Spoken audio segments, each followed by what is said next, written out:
ஏரிய முழுங்கினவன், ஆத்தை ஏப்பம் விட்டவன், கடலை கொள்ளையடிச்சவன், இப்படி கேள்விப்பட்டிருக்கீங்களா? சமுதாயத்தில் எல்லா இடங்கள்லையும் இன்னைக்கு இப்படிப்பட்ட திருடனுங்க தாங்க உழவிக்கிட்டு இருக்கான். இந்த திருடனர்களால் என்ன ஆகி போச்சு தெரியுங்களா? ஆண்டுக்கு 10 மாதம் மழை பெய்யக்கூடிய 2வது சிறப்புஞ்சின்னு சொல்ற ஒரு பகுதிங்க. இன்னைக்கு அந்த ஊரினுடைய நிலைமை என்னன்னு பார்த்தீங்கன்னா, நீரூற்றுக்கள் எல்லாம் வறண்டு கொஞ்சம் கொஞ்சமா வறட்சியை நோக்கி போயிட்டு இருக்குதுங்க. இன்னைக்கு அப்படி ஒரு கொடிய சூழ்நிலைக்கு இந்த நீலகிரி மாவட்டமே வந்துட்டு இருக்குன்னு சொன்னா சமவெளிய பகுதியை பத்தி ஐயா சொல்ல வேண்டியது இல்லைங்க. ஐயா, இவர் இப்ப சொல்றதெல்லாம் பொய். காட்டில் இருக்கிற மரத்தை எல்லாம் வெட்டினால மழை வரலன்றாரு. நடுக்கடல என்ன எவனா மரம் நட்டு வச்சிருக்கான்? நாங்க மழையும் புயலும் சேர்ந்தடிக்கிறது இல்ல. சொல்றேன் சார், நடுக்கடலை மரங்கள் நட்டாதான் மழை பெய்யணும்னு அவசியம் கிடையாது. அங்க ஏற்கனவே ஈரப்பதம் இருக்கு. ஆனா சமவெளி பகுதிகள்ல ஈரப்பதம் கண்டிப்பா தேவை. ஈரப்பதம் காற்றுல ஈரப்பதத்தை கொடுக்கறதுக்கு மரங்கள் அவசியம். அதனால சமவெளி பகுதியில மழை பெய்ய மரங்கள் தேவை, நடுக்கடலை மழை பெய்ய மரங்கள் தேவையில்லை. அவ்வளவுதான் வித்தியாசம். எங்க ஊர்ல ஒரு டீ கடைக்காரர் ரொம்ப அழகா ஒரு மரத்தை தடுத்த மரம் வெட்டுறத நிறுத்தினாருங்கய்யா. சாலையை விரிவுபடுத்த போறேன்னு சொல்லிட்டு பக்கத்துல இந்த மரத்தையெல்லாம் வெட்டிட்டு வந்தாங்க.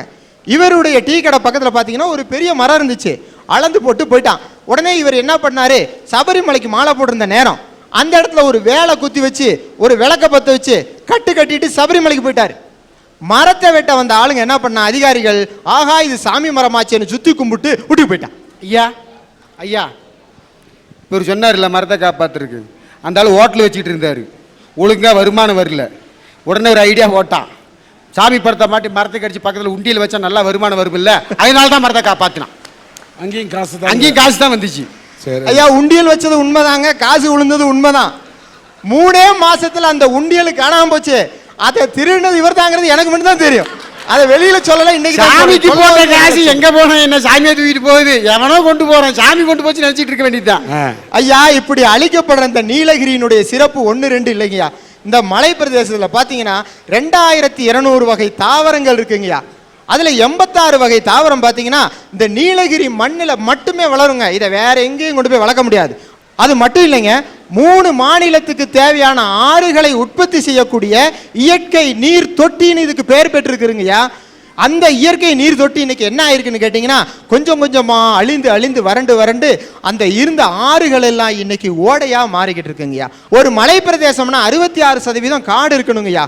சமவெளி பகுதியா இருந்தா 33% காடு இருக்கணும். எங்களுடைய பகுதியில் இன்னைக்கு என்ன இருக்குன்னு நினைக்கிறீங்க? வெறும் 20%க்கும் குறைவான காடுகள் தான் இருக்கு. சமவெளி பகுதி சொல்லவே வேண்டியதில்லை, 10%லிருந்து மிகவும் குறைஞ்சு போயிட்டே இருக்குது. அதை விட ஒரு முக்கியங்க, இந்த மனிதனுடைய உணவுப் பொருட்கள்லாம் அழிஞ்சு போச்சுன்னா அதனுடைய மரபுகளை எடுக்கக்கூடிய காடுகள்ல ஒரு பகுதி இருக்கு. அதை மரபு சொத்துன்னு சொல்றோம். அப்படிப்பட்ட மரபு சொத்துக்கள் வெறும் 4% தாங்க இருக்கு. இயற்கையினுடைய அழிவினுடைய அந்த பாதிப்புக்கு ஏதாவது ஒரு உதாரணமாக சொல்லணுங்க. எல்லாரும் வர்ற அத்தனை பேரும் போய் பார்க்குற இடம் இந்த படகு இல்லம். ஒரு காலத்தில் எப்படி இருந்துச்சுங்களா, அந்த தண்ணியை பார்த்தீங்கன்னா அப்படியே பளிங்கு மாதிரி இருக்கும், எடுத்து குடிக்கிற அளவுக்கு தூய்மையான தண்ணியாக இருந்தது. இன்னைக்கு அந்த படகு இல்லத்தோட நிலைமை என்ன தெரியுங்களா? நல்ல என்ன நிறம்னு கண்டுபிடிக்க முடியாது. பச்சை மாதிரி இருக்கும், நீல மாதிரி இருக்கும், கருப்பு மாதிரி இருக்கும் ஒரு தண்ணி. ஏன் அப்படி மாறி போச்சுன்னு கேளுங்க. அந்த நீர் இயற்கை அழிச்சதுனால ஓடைகள் எல்லாம் வத்தி போய் படகு ஓட்டுறதுக்கு தண்ணி இல்லை. நம்ம ஆலோசனை பண்ணி பார்த்தாங்க, என்ன பண்றது, ஊட்டியினுடைய ஒட்டுமொத்த சாக்கடை எங்கடா கொண்டு போறதுன்னு யோசனை பண்ணிக்கிட்டு இருந்தாங்க. நல்ல ஐடியா கிடைச்சது, உரா போட் ஹவுஸ்ல விட்டான்.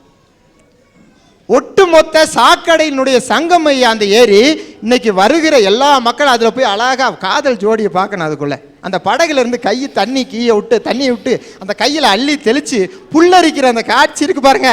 அந்த காட்சியை பார்க்கும்போது அவங்களுக்கு புல்லரிக்கும், அது எங்களுக்கு ஃபுல்லா அரிக்குங்க அதை பார்க்கும்போது. இயற்கையை பத்தி முதல் சிந்தனையை கொடுத்தவன் நம்மளுடைய வள்ளுவனுங்கய்யா. மணி நீரும் மண்ணும் மழையும் அணி நில காடும் உடையது அரண் அப்படிங்கிறாருங்கய்யா. நல்ல தண்ணி, சுத்தமான நீர், மண்ணினுடைய வளம், இயற்கையினுடைய அழகு மாறாத காடு, இது 3 தாண்டா உனக்கு அரண்னு சொன்னார். அரண்னா பாதுகாப்பு பண்றோம். இன்னைக்கு ஒவ்வொரு நாடும் கோடிக்கணக்கான செலவை எதற்காக செலவிடுகிறது தெரியுங்களா? நாட்டினுடைய எல்லையை பாதுகாக்கிறதுக்கு. இயற்கையான காற்று இல்லை, நோயினுடைய பாதிப்பு, எத்தனை குழந்தைகள் செத்து கொண்டிருக்கிறது. விஷம் விஷம் என்ற உணவை சாப்பிட்டு எத்தனை தாய்மார்களுடைய தாய்ப்பால் விஷமாகி கொண்டிருக்கிறது. குழந்தைகள் செத்து கொண்டிருக்கின்றன.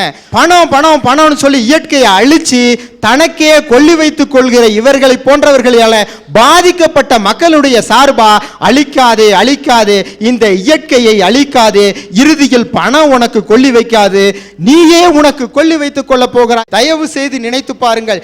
எல்லையை மட்டும் பாதுகாக்கிறோம், இத்தனை அழிவுகள், உயிரினங்களுடைய சாவு, மனித மரணம், தாய் மண்ணினுடைய மரணம், இத்தனையும் இழந்தபின் இந்த எல்லையை காத்து என்ன பயனுங்கய்யா? எல்லை காப்பு மட்டும் என்ன செய்ய போகுது? முதலில் அதைவிட முக்கியத்தை இந்த இயற்கையை காப்பதற்கு கொடுங்கள். இயற்கைக்காக உங்களுடைய நிதியை கொடுங்கள், இயற்கைக்காக உங்களுடைய உயிரையும் கொடுங்கள். அது தப்பு இல்லை.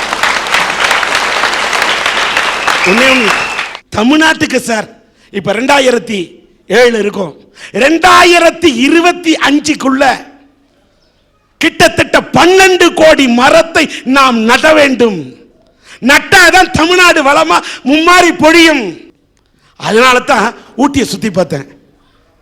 எவ்வளவு மரங்கள் வெட்டப்பட்டிருக்கு, எத்தனை வனங்கள் அழிக்கப்பட்டிருக்குது. கண்ணீர் வடிச்சேன், ரத்த கண்ணீர் வடிச்சேன். ஆனா ஏதோ ஊட்டிக்கு வந்தோம், அரட்டை அரங்கத்தில் பேசிட்டு போகணும் இல்லாம, நாளைக்கே ஊட்டியில எங்களால் முடிந்த அளவுக்கு மரக்கன்றுகளை நடக்கூடிய இந்த பணியை தொடங்கி விட்டுத்தான் ஊட்டியை விட்டு இந்த அரட்டை அரங்கம் செல்லும் என்று இந்த அரட்டை அரங்கத்தின் குழு முடிவு செய்திருக்கிறது. அந்த அடிப்படையிலே நாளை ஊட்டியிலே மரக்கன்றுகளை நடுவோம். அந்த பணியை நாங்கள் தொடர்வோம். அதை பராமரிக்கிறதுக்கும் அதை வளர்க்கறதுக்கும் நல்ல இதயங்கள் படைச்ச நிதி திரட்டுவோம், மரக்கன்றுகளை நடுவோம். ஒரு கவிஞன் சொல்றான், தோல்வியே நீதான் உண்மையான பள்ளிக்கூடம், நீதான் உண்மையான ஞானகுரு, நீ சுட்டு துளைத்ததால் தான் நான் புல்லாங்குழலானேன். ஆமா சார், தோல்வின்ற குண்டுகள் நம்ம நெஞ்ச நோக்கி பாஞ்சாலும் நம்ம கிட்ட உழைப்பு, தன்னம்பிக்கை, முயற்சி, இந்த 3 இருந்துச்சுன்னா கண்டிப்பா ஜெயிச்சிடலாம் சார். சார், குடும்பத்துல விளக்கேத்தி வைக்கிறாங்களே பொண்ணுங்க, அவங்கள நம்ம என்ன சொல்றோம்? மகாலட்சுமின்னு சொல்றோம். இந்த உலகத்துக்கே விளக்கேத்தி வச்சாரு தாமஸ் ஆல்வா எடிசன், அவரை படிக்கிறதுக்கே லாயக்கில்லைன்னு பள்ளிக்கூடத்துல இருந்து துரத்திட்டான். இன்னைக்கு அவரையே பல பள்ளிக்கூடங்கள்ல பாடம் பாடமா வச்சு படிச்சுக்கிட்டு இருக்கான். ஐயா, சுத்துற வரைக்கும் தான் பூமி, சுடுற வரைக்கும் தான் நெருப்பு, போராடுற வரைக்கும் தானே ஐயா மனுஷனோட வாழ்க்கை. எங்க அப்பா திருநெல்வேலி மாவட்டத்தை சேர்ந்தவங்க, எங்க அம்மா கேரளா மாநிலத்தை சேர்ந்தவங்க. 2 பேரும் விரும்பி கல்யாணம் பண்ணிக்கிட்டாங்க. கல்யாணம் பண்ணும்போது சொந்தக்காரவங்க யாரும் உதவல. 4 பெண் குழந்தைங்க. 4ஆவதா நான் பிறந்தனாலையோ என்னவோ தெரியல சார், எங்க குடும்பம் நாய்ப்படாத பாடுபட்டுச்சு. எங்க அப்பா 2 கால் வாதம் வந்து நடக்க முடியாம ஆயிட்டாரு. நாங்க இன்னைக்கு ஒருவேளை சோத்து கூட வழி இல்லாம தவிச்சோம் ஐயா. எங்க அம்மா என்ன ஸ்கூல்ல சேர்த்து விடணும்னு நினைச்சாங்க. எனக்கு சத்தியமா சொல்றேயா, படிக்கணும்னு நிறைய ஆசை. சட்டையெல்லாம் கிழிஞ்சு போயிருக்கு, மாத்துறதுக்கு ஒரு சட்டை கூட இருக்காது. ஸ்கூல்ல சேர்த்தும் போது யூனிஃபார்ம் இல்லாம என்னை வெளியே நிப்பாட்டிட்டாங்க. 1 மாசம் எங்க அம்மா வீட்டில் ஒரே ஒரு அண்டா இருந்துச்சியா, அதை கொண்டு போய் அடமான வச்சு என்னை படிக்க வச்சாங்க. அப்படியெல்லாம் கஷ்டப்பட்டு படிக்க வச்சனால நான் இவன் 10ஆம் கிளாஸையும் 12ஆம் கிளாஸையும் முடித்தேன். கல்லூரி படிப்புக்கு போகணும்னு நினச்சேன் சார். அப்போ கல்லூரி படிப்பு போக முடியல சார். எங்கள் அக்கா எனக்காக கஷ்டப்பட்ட அக்கா பள்ளிக்கூடத்துக்கு போகாம கூலி வேலைக்கு போய் இன்னைக்கு அந்த கூடத்துக்கு மத்தியில் உட்காந்துருக்காங்க ஐயா. கூலி வேலைக்கு போய் எனக்காக ஹாஸ்டல் செமஸ்டர் ஃபீஸ் எல்லாம் கட்டினாங்க. இன்னைக்கு நான் எம்ஏ பட்டதாரி. அன்னைக்கு எங்க அப்பா அம்மா தோல்வியை கண்டு துவண்டு போயிருந்தா நான் கல்லூரி படிப்பு முடிச்சு இன்னைக்கு எம்ஏ பட்டதாரி இந்த மேடையில நின்று பேசியிருக்க முடியுங்களா ஐயா?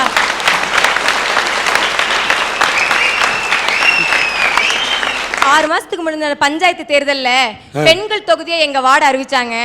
எனக்கும் போட்டி போடணும்னு ஒரு சின்ன ஆசை. நான் ஒரு பெரிய கட்சியில போய் சீட்டு கேட்டேன், கிடைக்கல. அந்த தோல்வியை கண்டு நான் துவண்டு போகல. எங்க ஊர் மக்கள் சொன்னாங்க, நாங்க இருக்கோம், நீ போய் தேர்தலில் போட்டியிடுமான்னு சொன்னாங்க. நாமினேஷன் கட்டுறதுக்கு கூட பணம் இல்லை சார் என்கிட்ட. ஆனா எங்க கிராமத்து மக்கள் எனக்கு பணம் கொடுத்து உதவி பண்ணாங்க. இன்னைக்கு நீலகிரி மாவட்டத்திலே சுயேட்சை வேட்பாளர்களை அதிகமா ஓட்டு வாங்கி ஜெயிச்ச பெருமை எனக்கு இருக்குங்க ஐயா.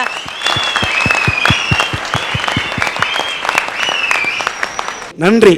இப்படி தன்னம்பிக்கை ஊட்ட நல்ல தமிழ் கொண்டு பேசிய தமிழ்ச்செல்வியை மனதார வாழ்த்துகின்றேன். வண்டுக்கு பூ மேல காதலு, சரி, மலைக்கு மேகத்துக்கு மேல காதலு, கடலுக்கு கரை மேல காதலு. இப்படி யாராச்சும் ஒருத்தர் மேல ஒருத்தர் காதல வச்சுதான் சார் ஆகணும். ஆனா சில பேரோட காதல் காசு மேல இருக்க, சிலருக்கு காதலே காசு மேல இருக்கு. சார், தாஜ்மஹால் பத்தி எழுதாத கவிஞன் இல்லை. தாஜ்மஹாலை பத்தி எழுதாதவன் கவிஞனே இல்ல சார். அப்படி ஒருத்தர் இருந்தானா அவன் நட போனோம் சார், ஜடம் சார். மன்னிக்கணும். காதலை பற்றி எழுதாதவனை கவிஞன் இல்லை என்று நீங்கள் சொல்ல கூடாது, சொல்ல முடியாது. சில பேர் காதலுக்காக வாழறான், சில பேர் லட்சியத்துக்காக வாழறான். அவன் லட்சிய கவிஞனாக இருப்பான். உதாரணத்துக்கு பக்கத்து நாடு இலங்கை. அந்த இலங்கையில ஈழ போராட்டம் நடக்கின்றது. ஈழ போராட்டத்தை எண்ணி தன் நாட்டுக்கு விடுதலை வேண்டும் என்று வேட்கையோடு கவிதை புனைகின்றானே, அவனுடைய கவிதை கவிதை இல்லையா? அவனது உணர்வு உணர்வு இல்லையா? காதலிக்கின்றவனுக்கு தன் காதலியின் காலடியில் கிடக்கின்ற சலங்கை தெரியும், அதன் சத்தம் தான் தெரியும். ஆனால் அங்கே இருப்பவனுக்கு இலங்கை தெரியும், அங்கே நடக்கின்ற யுத்தம் தெரியும், சிந்துகின்ற ரத்தம் தெரியும். அதனால் அவன் கவிஞன் இல்லையா? அவன் கவிஞன் தான் சார். காதல் அது உயிரை கொல்லும் விஷம். காதலித்து பார், அது உயிரை கொண்டுள்ள சுவாசம். என்னடா காதல பத்தி பேச வந்துட்டு விஷம் கிஷம் சொல்றாலே நீங்க யோசிக்கலாம். காதல்ங்கிறது வெளியில இருந்து பாக்குறவங்களுக்கு விஷம் மாதிரி சார். ஆனா அது உள்ள வந்து பார்த்தாதான் அது ஒரு சுவாச காற்றுனே நிறைய பேருக்கு தெரியும் சார். எங்களுக்கு ரோஸ் வேணாம் சார், ஒரு கள்ளி பூவை கொடுத்தா கூட போதும் சார். ஆனா உண்மை காதலோட கொடுக்கணும் சார். எத்தனை பேர் கொடுக்கிறதுக்கு ரெடியா இருக்காங்க? எல்லாரும் மனசுல ஒன்ன வச்சுட்டு பொய்யான காதலோட ஒரு ரோஸை கொடுத்தாங்கன்னா யார் சார் வாங்கிப்பா? அந்த பொண்ணு நம்புவா அந்த பையனை. கடைசியில வாயும் வயிறுமா ஆக்கி விட்டுட்டு போயிடுறானுங்க சார் இன்னைக்கு நிறைய பசங்க. சார் அவங்க சொன்னாங்க ஒரு கல்லியை கொடுத்தா போதுன்னு. ஏன் சார், நான் நம்பி வந்து ரோஸை கொடுக்கும்போது இவங்க அல்வாவை கொடுக்குறாங்க. நான் கல்லியை கொடுத்தா கடைசியில் எனக்கு கொல்லியை வைக்க மாட்டாங்க. எஸ்எல்சி படிக்கும் போது லவ் பண்ணா உனக்கு அல்வாவை தான் கொடுப்பாங்க. மெச்சூர்ட் ஆன பிறகு நீ லவ் பண்ணு, ஒரு பண்பட்ட உள்ளத்தோட லவ் பண்ணு, ஒரு பண்பட்ட பொண்ணை லவ் பண்ணு. உனக்கு அல்வாவை கொடுக்க மாட்டாங்க, வாழ்க்கையை கொடுப்பாங்க. காதலுக்கு மட்டும் சார் நான் ஜாதி மதத்தை ஒழிக்கக்கூடிய சக்தி இருக்கு. காதலால மட்டும் தான் சார் எதையும் மாற்ற முடியும். நிழலோட அருமை வெயில்ல சார், மனைவியோட அருமை பிரிவுல. ஏன் சார் பிரிவு வரைக்கும் காத்திருந்து அவளோட அருமையை தெரியணும்னு யோசிக்கிறீங்க? கூட இருக்கும் போதே அவளோட ஆசை, அவள் மேல ஆசை வச்சு புரிஞ்சுக்கோங்க சார். அவளை அன்பு செய்யுங்க, காதலிங்க சார். அப்பதான் சார் உண்மையான அன்பு புலப்படும் சார். 1000 அழகான முகம் ஒரு அன்பான இதயத்துக்கு சமம்னு சொல்லுவாங்க சார். ஏன் சார் 1000 அழகான முகத்தை தேடி போறீங்க? ஒரு அன்பான இதயத்தை தேடி போங்க சார். அப்பதான் சார் நீங்களும் முன்னேறுவீங்க, காதலும் முன்னேறும். சார் ஒரு நிமிஷம். அவங்க சொன்னாங்க ஆயிரக்கணக்கான முகம் சொன்னாங்களே, இன்னைக்கு பொண்ணுங்க எங்க மனசை பாக்குறாங்க?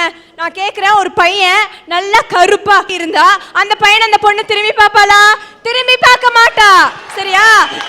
இதே அந்த பையன் ஒரு அஜித் மாதிரியோ ஒரு விஜய் மாதிரியோ ரித்திக் ரோஷன் மாதிரி ஒரு பைக்ல வந்து இறங்கினா அந்த பையனை தான் திரும்பி பாப்பா, சரிங்களா? மனசு இன்னைக்கு சில பெண்கள் மனசை பாக்குறது இல்ல சார். நாட்டுல எல்லா பெண்களுமே நீ சொல்ற மாதிரி விஜய் மாதிரி, அஜித் மாதிரி, ரித்திக் ரோஷன் மாதிரியா கல்யாணம் பண்ணிக்கிறாங்க? அழகெல்லாம் கொஞ்ச நாளைக்கு இருக்கும், பின்னாடி போயிடும். அன்பு மட்டும்தான் சாவரைக்கிறதுக்கும் கூட இருக்கும். அந்த காலத்துல மனுஷன் காட்டு மிராண்டியா காட்டுக்குள்ள வாழ்ந்துட்டு இருந்தான் சார். அப்ப காடு நல்லா இருந்துச்சு, அதாவது இயற்கை நல்லா இருந்துச்சு. அதனால இயற்கை அவனுக்கு நாகரிகத்தை கொடுத்துச்சு. அதே நாகரிகத்தை வாங்கிட்டு மனுஷன் நாட்டுக்குள்ள வந்தான். இன்னைக்கு காட்டு மிராண்டியா மாறி அந்த காட்டையே அழிச்சிட்டு இருக்கான் சார். மனுஷன் காட்டை அழிச்சு வீடா கட்டினான். இப்ப நம்ம இருக்கிறது காடு சார். இப்ப காட்டு விலங்குகள்லாம் என்ன தெரியுமா செய்யுது? ஊருக்குள்ள வர ஆரம்பிச்சிட்டு. எதுக்கு தெரியுமா? தண்ணி தேடி. இது கோடை காலம் சார். விலங்குகளுக்கு அதிகப்படியா தண்ணி தேவைப்படுற காலம். இந்த காலங்கள்ல தண்ணி காட்டுக்குள்ள இல்லாம விலங்குகள் தண்ணியை தேடி நாட்டுக்குள்ள வர ஆரம்பிச்சிருக்கு சார். அதாவது விலங்குகளுக்கு தண்ணி கிடைக்கலன்னு சொல்லி விலங்குகள் நாட்டை தேடி வருகின்றன, உண்மை. அதனால்தான் விலங்குகளுக்கு தண்ணீரை தொட்டி தொட்டியா வெட்டி வச்சு அதுல தண்ணி விட்டு விலங்குகள் காட்டிலே இருக்கட்டும் ஏற்பாடு பண்றோம். எத்தனை காலத்துக்கு சார் இது முடியும்? இன்னும் கொஞ்ச நாள் போனா காட்டுக்குள்ள தனித்தனியா பைப் வச்சு இது ஒரு விலங்குக்கு இது ஒரு விலங்குக்குன்னு வைக்க வேண்டிய நிலைமை வரும் சார். விலங்குகளை மட்டுமா பால்படுத்தினா? நாகப்பட்டினம் மாவட்டத்துல கோடியக்கரைன்னு ஒரு சரணாலயம் இருக்கு சார். இந்த சரணாலயத்துக்கு ஆஸ்திரேலியா, இங்கிலாந்து, ஈரான் இந்த மாதிரி உலகளவிய நாடுகள்ல இருந்து விதவிதமான பறவைகள் வந்துட்டு இருந்துச்சு. 1980ஆம் ஆண்டு 50,000 பறவைகள் வந்துட்டு இருந்த இடத்துல இன்னைக்கு 5,000க்கும் குறைவான பறவைகள் வருது சார். சார், இந்த பறவைகள் வர்றதுனால என்ன பயன் தெரியுமா? இந்த பறவைகளோட எச்சம் ஒரு சிறந்த உரமா பயன்படுது சார். இதனால பொருளாதாரம் எவ்வளவு முன்னேறும் தெரியுமா? இயற்கையான உரங்களை பயன்படுத்துறதுனால விவசாயம் முன்னேறும், பொருளாதாரம் முன்னேறும் சார். ஐயா, இந்த பொண்ணு சொல்லிச்சு இல்லை பறவைகள் வந்துட்டு பறவைகள் அதிகம் வர்றதில்லைன்னு. வேடந்தாங்கல்ல பறவைகள் வருது, எவனுமே பஸ் டிக்கெட்டு கொடுக்குறது கிடையாது. அதான் வருது அதான் போகுது. நம்மளால என்ன பண்ணுறாங்க அந்த இடத்துல டிக்கெட்டு கொடுத்துட்டு வசூல் பண்ணிட்டு இருக்கிற அந்த இடத்துலையும் பண்ணுறானா இல்லையா? அந்த பறவைகள் வர்றது பணம் கொடுக்குது. இங்க பணம் பணம் பணம்னு அடிச்சிட்டு இருக்கீங்களே, இந்த பணத்தை தயாரிக்க உதவுதே காகிதம். அது எதுல இருந்து வருது தெரியுமா? மூங்கில்ல இருந்து வருது. மூங்கில் நட்டமா நின்றுகிட்டு இருந்தா மூங்கில தான் நிக்கும். அதை வெட்டிக்கிட்டு வந்து மில்லுல போட்டு அரைச்சு பேப்பரா எடுத்தாதான் அது உனக்கு பணமா வரும். அதுக்கு பணம் வேணும். மூங்கில நீங்க பணத்தை வச்சா வளர்த்தீங்க. மூங்கில்ல இருந்து காகிதம் வரும்னு சொல்ல, மூங்கில்ல இருந்து காகிதம் தானா வராது. இருங்க சொல்லுமா. மூங்கில்ங்கிறது ஒரு இயற்கை, அதுதான் சார் நீங்க புரிஞ்சுக்க வேண்டியது. அதுக்கப்புறம் உள்ளதை அப்புறமா பாத்துக்கோங்க, விட்டுருங்க. இதோட அடுத்ததா பாத்தீங்கன்னா சார், ஒரு காலத்துல இந்த உலகத்துக்கே மூலிகைகளையும் வாசனை திரவியங்களையும் ஏற்றுமதி செஞ்சிட்டு இருந்தது இந்தியா சார். ஆனா இன்னைக்கு அந்த மூலிகைகளும் வாசனை திரவியங்களும் நம்ம நாட்டுல அதிக அளவுல குறைஞ்சிருக்கு சார். அரேபியால இருந்து நம்ம நாட்டுக்கு வாணிகம் செய்ய வந்தவங்க குதிரைகளை வித்துட்டு மூலிகைகளை வாசனை திரவியங்களையும் வாங்கிட்டு போனாங்க சார். ஆனா இன்னைக்கு நம்ம நிலைமைய பாத்தீங்களா? கெமிக்கல் சென்ட் மாடலா அடிச்சிட்டு இருக்கோம் சார். ஏன் சார் இந்த நிலைமை? நம்ம நாட்டில் உள்ள இயற்கை வளத்தை திருடிட்டோம் சார். இயற்கைங்கிறது வங்கி பணம் மாதிரி சார். அதோட வட்டியை மட்டும்தான் சார் நம்ம எடுத்து யூஸ் பண்ணணுமே தவிர மொத்த பணமும் எனக்கு தான் வேணும்னு மொத்த இயற்கையும் நம்ம யூஸ் பண்றது தப்பு சார்.